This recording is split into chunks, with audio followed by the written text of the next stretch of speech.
Hey, what's up, everybody? I want to welcome you to another episode of the Dreamers Pro Daily Recap, where we give you a recap of all of the hot topics that we covered that day. You can catch them in their long format and also catch it fully streaming for free on Apple Podcasts.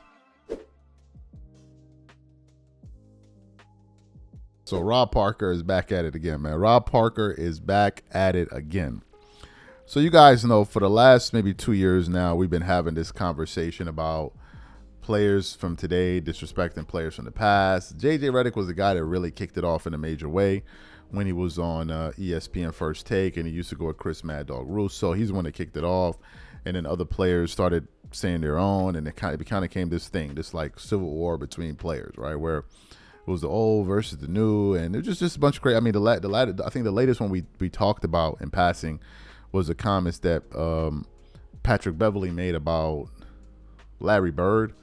Like you know, he was just some dude. He was just talking about like some dude, and KD gonna go to the pass, and he gonna just do whatever the hell he wanted to do. So this has kind of been the climate of the NBA sports media right now. So apparently, and I didn't know this, but apparently, Stephen Curry had made some comments about this current era. It being the most skilled era and all of this and all of that and all of this and all of that. And apparently Rob Parker took issue with it. But to my surprise, Rob wasn't the only one that took issue with what Curry had to say. Kelvin, his partner on the show, I think Kelvin Washington, if I'm not mistaken, his partner on the show actually took issue with Curry, and he brought up some very, very, very good points in his response to what Stephen Curry said. But what we want to do is want to quickly play what Stephen Curry said first, so people can hear it in case maybe some people haven't heard it, and I'm going to come back and continue on. Take a listen to Stephen Curry here. Here's what he said about where the league is now and how it compares to years past. I was always told by a wise man when I was getting into the league, like, you want to leave the league in a better place than when you found it. And I think just the way that you see the skill level right now, the way that the range is kind of taking over, guys shooting threes all over the court, but just from 1 through 5 and all the way down the roster, I think this is the most skilled, era of basketball history. And so whether that was, young kids in the game now seeing, my generation, the way that I play and getting inspired by that, like that for me is important and something I don't take for granted. Great. So you heard what Curry had to say. So when I now started listening to the video to hear what Rob had to say, Kelvin went first.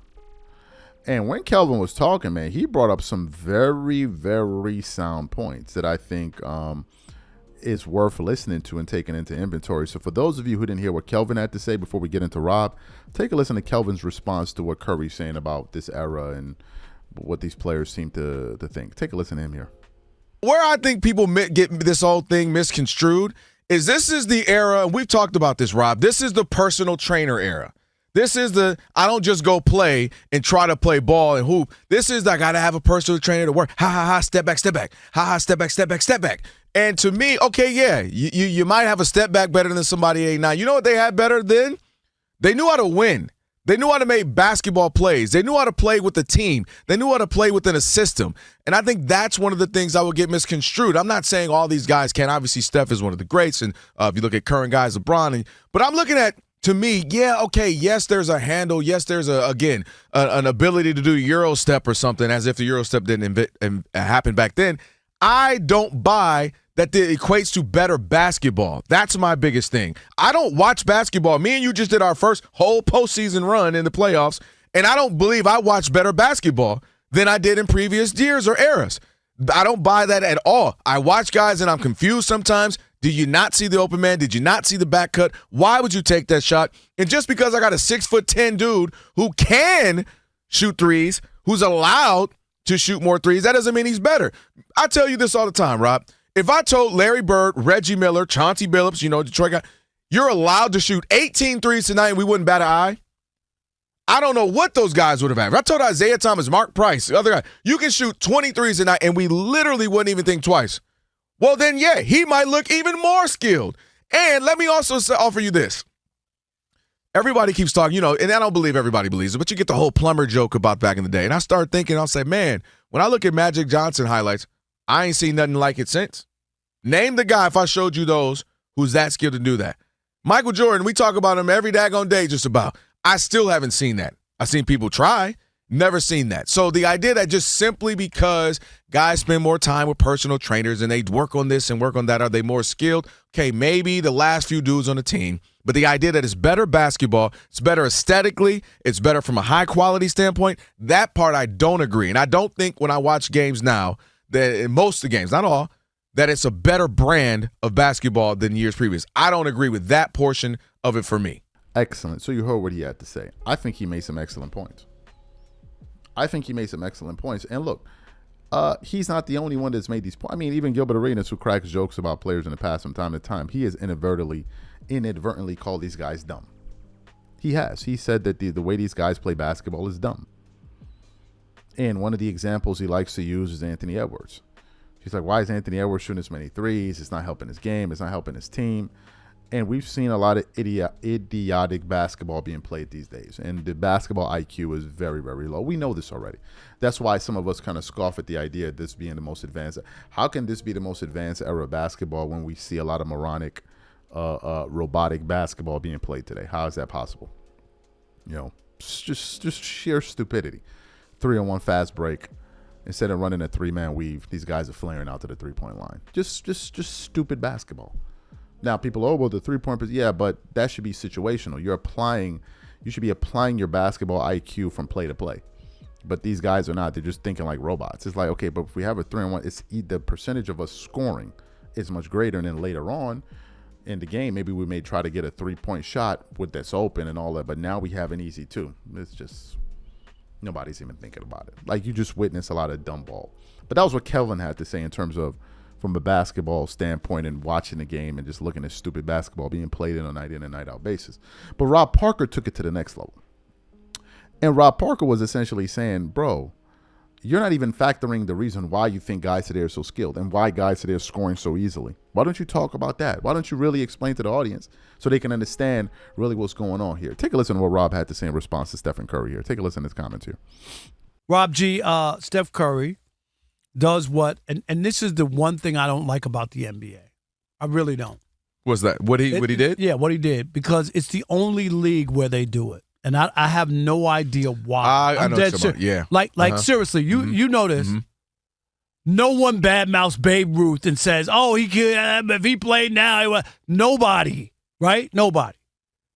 They don't do it in the NFL. Oh, Jim Brown couldn't play now. Or what? Mm-hmm. Only in the NBA is there a situation where people are always bashing the older players to tell you how great they are. But anyway, Steph Curry joined the chorus. I don't agree with it at all. I just think this is typical. That was Steph patting himself on the back, that because of him shooting logo threes, he's made everybody better and everybody wants to be like him, and he's revolutionized basketball. The reason he's had success is because of the rule changes, the spacing that people have, the idea that you can't defend anybody, touch anybody. That makes for an easier game. It just does. You talk about players all the time, and they'll tell you it's easy to score. All the European players say, dude, are you kidding? But they all come here and be like, wait, this is the NBA physically, from a physical standpoint? Right. There's nothing here. Like, really? I can't even put my hand. I can't even touch you. Sure, the skill's better. I have a free path. I can just. I'm allowed to shoot. I'm allowed 20 shots. Yes. What part of that? And I'm with you. I don't see it at all. I don't buy into it. I think this is just players thinking because they're in better shape and they wear better sneakers. Yeah, I'll and give all you that. I'll give you that. Yeah, and all that. That somehow they were better. I would beg to differ and say that what they were able to do during that time, wearing sneakers without arches and taking trains, and you know what I mean. And when I covered the NBA, they flew commercial. Right. Yeah, 7-footers sitting in coach. No first class seat. 7-footer. They had to squeeze in. Mm-hmm. That is what went on and had to play. We were on the first flight out because in those days in the winter, you couldn't take the 2 o'clock to get to the game. Mm-hmm. You got to get on at 6:30 in case there's snow or ice and that flight gets canceled. You got to catch the next one. So we were always on the first flight, 6:30 from Milwaukee to Detroit or wherever it is. And that's what those players had to deal with. It's totally different. But skill-wise, to just say because it's easier to score now, and they have the benefit of the new spacing where they have a room to work, and I physically can't touch you. There's a lot of stuff that goes in there. And these guys continue to bash the players who played. And I'm with you. If those guys were playing today and they had all of these other are you kidding me? If you think Michael Jordan would have been a hell of a three-point shooter, you have no idea of the skill, or if Isaiah Thomas couldn't be touched, or what those guys had to go through them, or all those guys.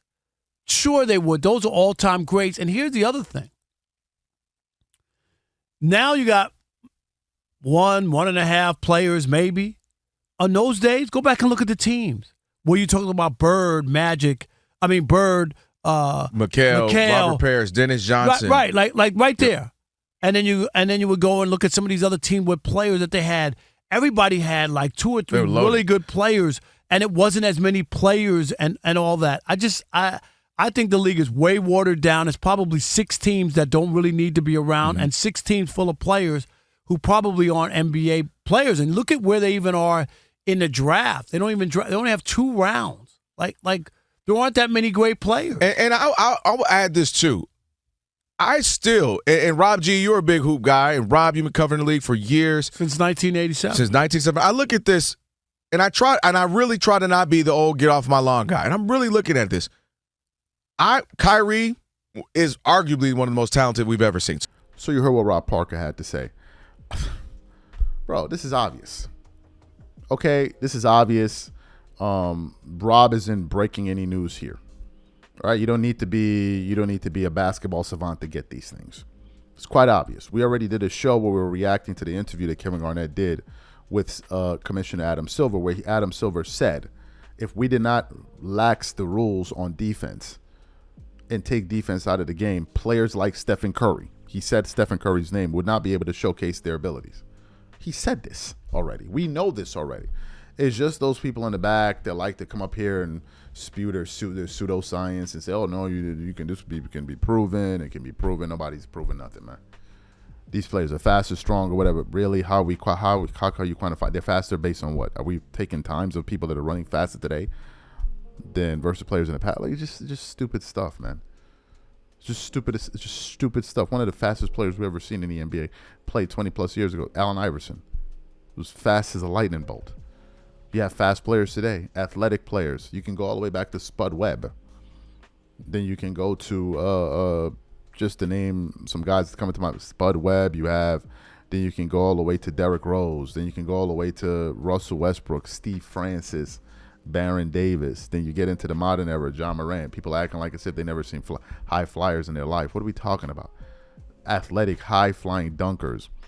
You can go all the way back to Dominique, Sean Kemp, Vince Carter, LeBron James, Blake Griffin, and all of the skywalkers that we have today. But people want to die on this hill, man. And they act like as if we don't have eyeballs to see this stuff. It's just unbelievable. But Rob Parker put him in his place, and I think he's absolutely correct. Absolutely correct. Absolutely correct.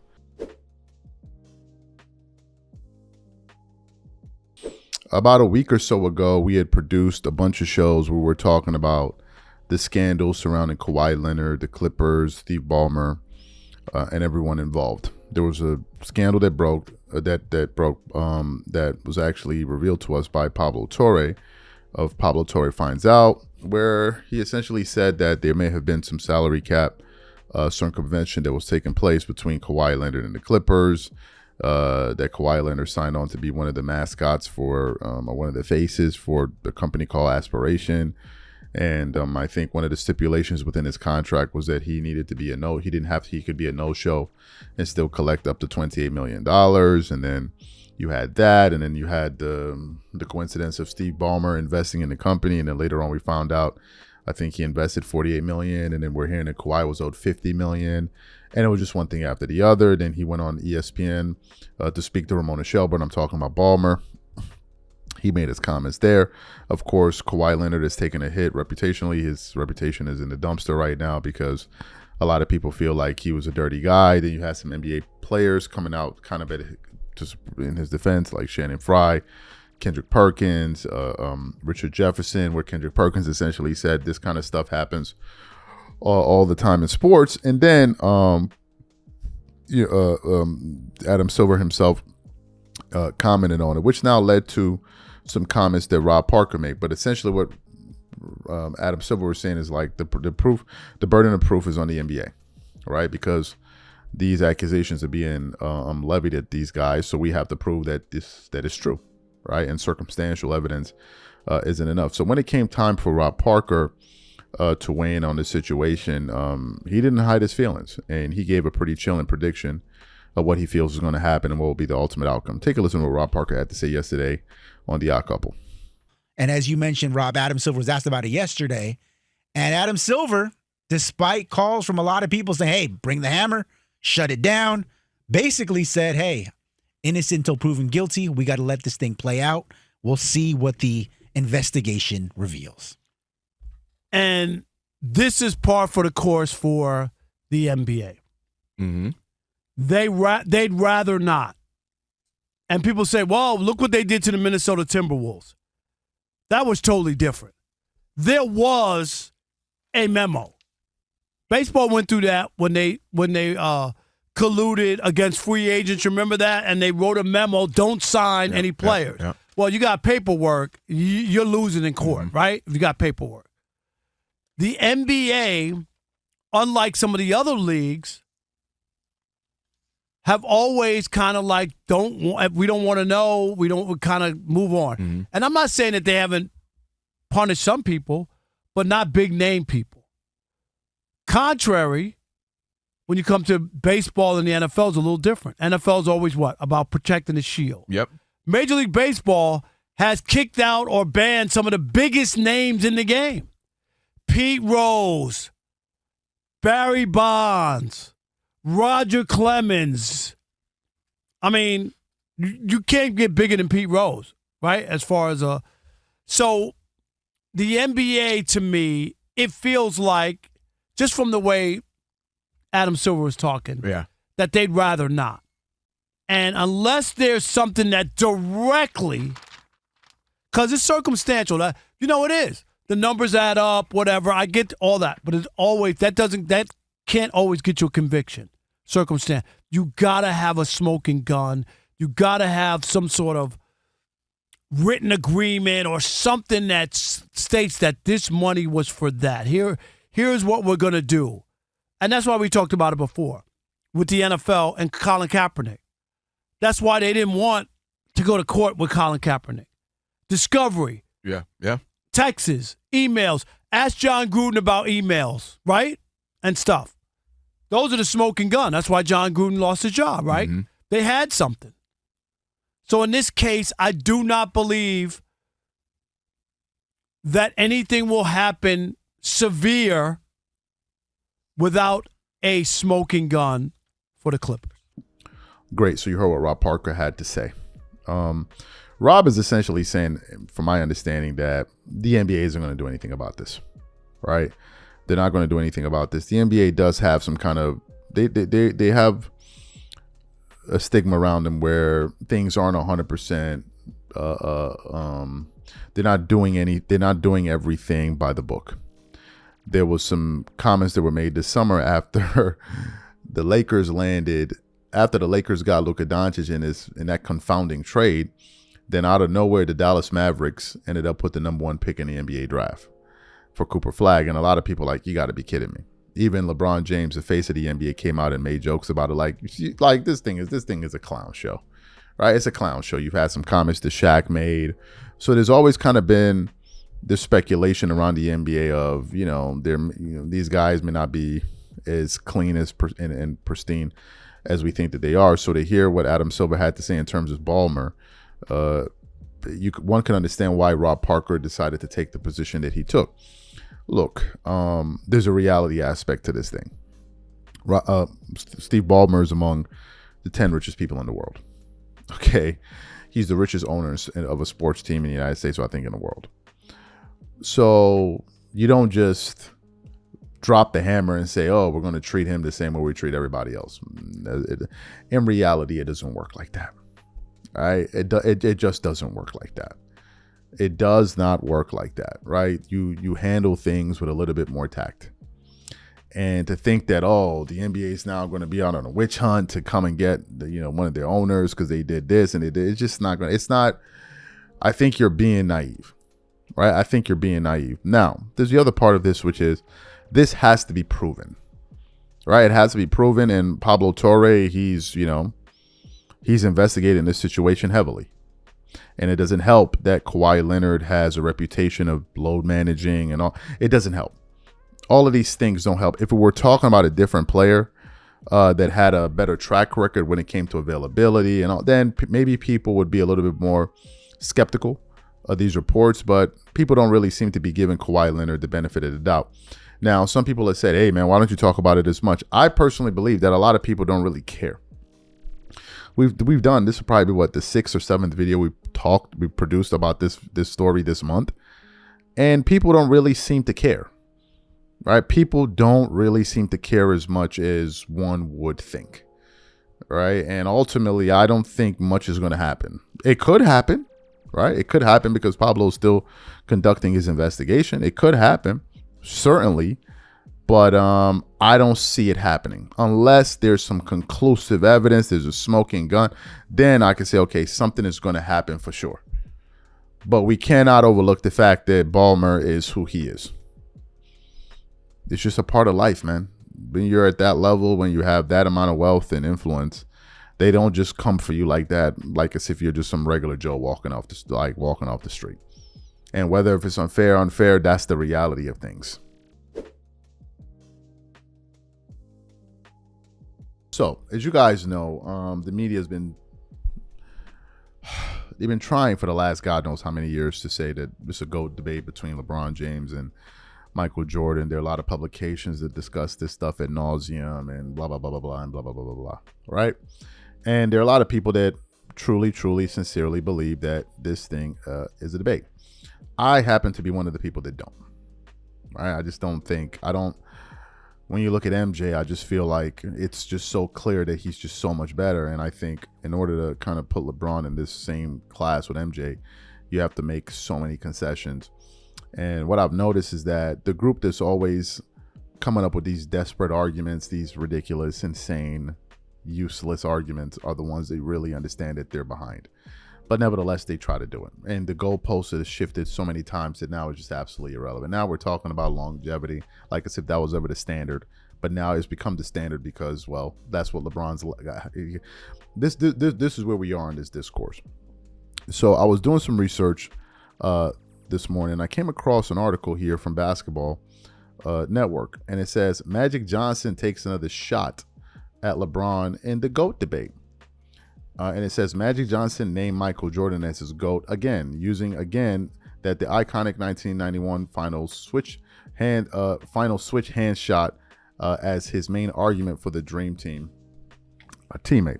So what we want to do is want to actually play what Magic Johnson had to say here, because there's some sound from it, and this is via Earn Your Leisure, and Bleacher Report actually posted this. And then we're going to come back and continue on the show. Take a listen to what Magic Johnson had to say here. LeBron is not the GOAT. I love my boy. I love him.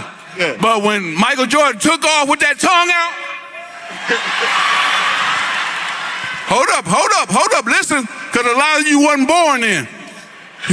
1991 against my Lakers, right hand. We thought we had him. He looked as we went down. He switched it to the left hand. Tongue went left. Spun it against the glass and good. There's nobody alive that's been able to do just that. That boy is too bad, I'm telling you right now. But LeBron is a bad boy too. He's a bad boy, but he's not Michael. Don't get it twisted. I love LeBron, but no. Excellent. So you heard what Magic Johnson had to say. He says, I love him, he's my boy and all of that. But Michael Jordan is basically on another level. Look, Magic Johnson ain't got to do all of that. He ain't got to do all of that, bro. Like all of what he's doing, he ain't even got to take it that far, man. He don't even have to take it that far. Now the article is saying, yeah, you know, but he ain't got to take it that far, man. Look, I think a lot of the reasons why these guys have LeBron, some of them in such high regard, is also because these guys are politicians, man. These guys have also been media trained. And one of the things you do is you don't go out there and start bashing. Magic Johnson can't go out there and say negative things about LeBron, say what he can't do it because you're not going to do that, right? You're not going to do that. He's one of the ambassadors of the game, and that's just not what he's going to do.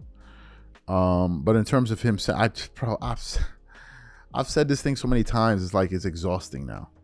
I mean, it really is, but you know what? If I saw it, I would say it. If I saw it, I would say it. And I've really tried to sit down and ask myself, okay, well, what is it that LeBron fans see that I don't see? What are they seeing that I don't see beyond the fact that they like LeBron James? Where does their argument truly lie? If we had to say that LeBron is better than Michael Jordan, what would be our argument? This really lies at the heart of all. If you're saying that LeBron is better than Jordan, what is the argument that you have for us? And to me, it just seems like a bunch of straw mans. It seems like a bunch of hypotheticals, and they try to take it off the well. They don't argue at MJ directly. They argue at him in a roundabout way. For example, instead of comparing these two guys head to head, they'll say, "Well, who did Michael Jordan face?" This is what they do. All right, who did he face? And then when you start listing off the players, they move to the next thing. But what era did Michael Jordan play in? Let me give you guys a quick bit of information here. Do you know the only time the Eastern Conference was stronger than the West in the last 50, 40 years? Do you know the only time was when Jordan played it? Are you aware of that? The Eastern Conference had a higher winning percentage when Jordan played in it than when LeBron played in it. Every other decade, it's been the West. So Jordan was playing in the East when it was at its strongest. It was its strongest in the league. But these jokers like to ask the question of who Michael Jordan played against. Jordan was playing in the East. When Jordan was playing in the East, it's almost like as if he was playing in the West. Right? When LeBron came into the NBA, the stronger conferences have been the West since he got to the NBA. This is not difficult to figure out. Just go look at the winning percentages. Look at who won the most championships. It's not difficult to figure out. But these guys ask, well, who's Michael Jordan faced?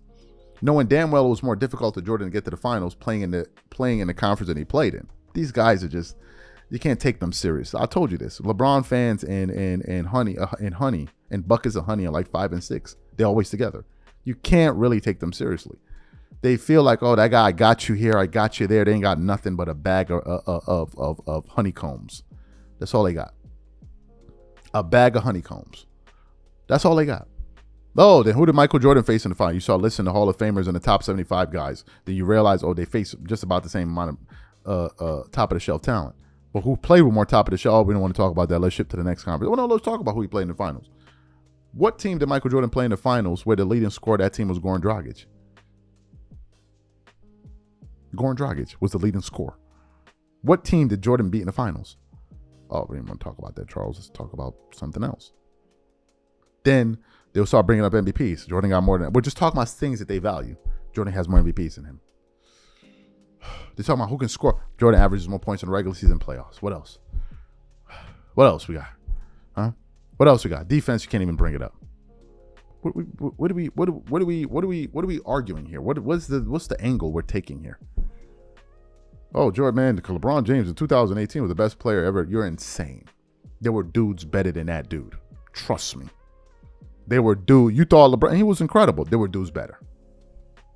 Kobe in 04, 05, 05, 06, 06, 07 was better than that dude you're screaming about. He was better than him. That 2018 dude, y'all thought he was better than him. He was better than him. Don't even let me bring up 91, 92, 93 Jordan. Don't even let me have the conversation with you, bro. The 80s, like, what are we talking about? Jordan was on a entirely different platform. Now, here, this is how you get LeBron fans and LeBron logic. Jordan came into the NBA and he averaged 28 as a rookie. Do you know what they'll say? But Jordan played in college. Okay, cool. Jordan played in college. LeBron James has the most points in NBA history because he came out of high school. Jordan didn't come out of high school. Oh, we're going. I don't know, derp. Let me just get a tablespoon here. Put it on. Think about it.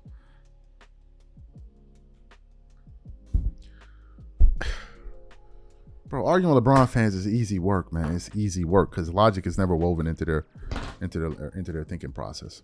Magic Johnson said it, but I think he said too much. He ain't even need to say all of that. He did not even need to say all of that. So as you guys know, Kawhi Leonard had been my favorite player for quite some time, going all the way back to like 2017.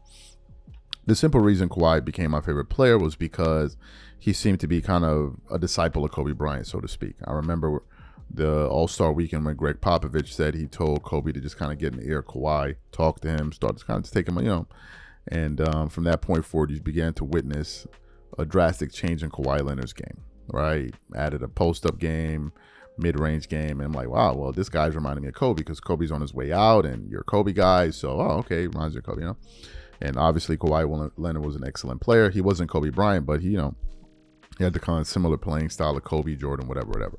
Didn't have the flair and all of that. But anyway, so I was supporting Kawhi with the Spurs. Then he got to the Raptors. They won the championship. It was awesome. Then he got to the Clippers, and I thought that year in the bubble they were going to win. And to be fair, out of those 7 games, Kawhi Leonard played excellently. Paul George was playing like total ass cheeks throughout that entire series. And then what happened was on game 7, Kawhi Leonard had a bad game, and then Paul George had another ass cheek game that day. And then it was all she wrote.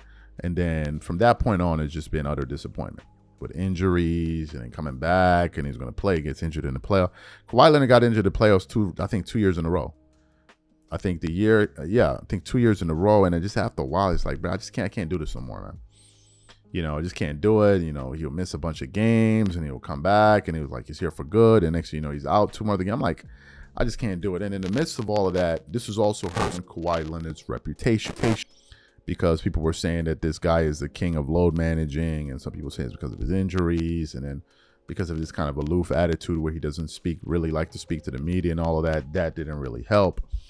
And then this lawsuit broke this summer, last few weeks or whatever, that Pablo Torre unearthed, where he dropped this bombshell of potential salary cap circumvention by the Clippers. You all know the story, and they were alleging that Steve Ballmer basically put money into this company, Aspiration, as an investment to use it as a conduit to pay Kawhi Leonard. And then there was some stuff in his contract where he was said that he didn't need to do anything, essentially just sit there and collect checks.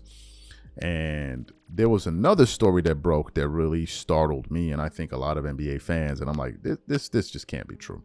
So a day ago, Sideline Sources posted something that absolutely floored me, right? And I want to show you guys the headline here. It says, "This situation is insane." It says, breaking. In 2022, Kawhi Leonard played in only 26% of games due to right knee stiffness before the reported $1.75 million delayed payment was made by Aspiration.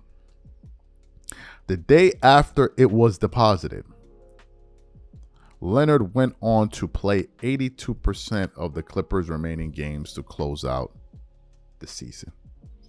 And you see they have the image there. And I'm like, okay. So I went to Pablo Torre's video to kind of watch him talk about it, but it was like a slow burn. It was taking so long for them to really get to the meat and potatoes of it. So luckily I came across an article from ESPN that kind of covered this thing. So it just says, report Kawhi Leonard paid after Clippers partners investment. And I'm not going to read the entire article. I'm just going to read the pertinent bits. It says, a limited partner with the Clippers reportedly sent nearly $2 million to a now bankrupt company that allegedly gave Kawhi Leonard an endorsement deal for a no-show job less than 10 days before the star forward was paid $1.75 million by the company. The podcast Pablo Torre Finds Out reported on Thursday. The company, Aspiration, reportedly agreed to a $28 million endorsement with Leonard in 2021. Clippers owner Steve Ballmer invested $50 million through his personal LLC in September 2021, and the Clippers announced a $300 million partnership with Aspiration 2 weeks later. Torre reported that Leonard agreed to a 4-year, $28 million endorsement deal in April of 2022, 9 months after he re-signed with the Clippers. On Thursday, Tory reported that Dennis Wong, a Clippers limited partner, invested $1.99, let's say $2 million into Aspiration 9 days before the company made a $1.75 million payment to Leonard. The payment to Leonard was late, according to the payment schedule, as the company was reportedly having financial troubles before ultimately declaring bankruptcy. The NBA is investigating whether Ballmer and the Clippers violated league rules because Leonard accepted the deal. On Wednesday, NBA Commissioner Adam Silver said it would be up to the NBA to prove wrongdoing by the Clippers. And then it goes on to say what the commissioner had to say. That you guys can go read the rest of that article and hunt it down for yourselves. Right? So essentially what this article is, this story is alleging, is that prior to these guys making the payment, Kawhi Leonard only played 26% of the games. The moment that they made that payment of $1.75 million, he then went on to play 82% of the remaining games of the season, essentially saying that Kawhi Leonard said, okay, if y'all not going to pay me, I'm not going to play. If y'all are not going to pay me the money owed to me, I'm not going to. This is what this news is alleging.